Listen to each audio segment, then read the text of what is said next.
হাদিস হযরত মুহাম্মদ মুস্তাফা সাল্লাল্লাহু আলাইহি ওয়াসাল্লাম যাহা বলেছেন মা নিজে মা নিজে করেছেন অথবা সবাই এরমদেরকে করিতে দেখে নিষেধ করেন নাই তাহা হাদিস। 1 নম্বর হাদিস শরীফ আব্দুল বাতিতি তেলাওয়াতুল কুরআন কোরআন মাজিদ তেলাওয়াত সর্বপ্রথম। 2 নম্বর হাদিস শরীফ আসিয়ামু জুন্নাতুম মিনান নার রোজা দোজখ হইতে মুক্তির ঢাল। 3 নম্বর হাদিস শরীফ আজ জান্নাতু তাহতা আকদামিল উম্মাহার মায়ের পাদতল সন্ধানে।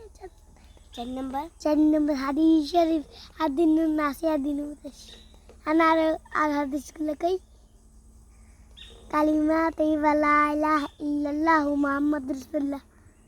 কালিমা তাইয়্যিবার অর্থ আল্লাহ তাআলা ব্যতীত আর কোনো মাবুদ নাই।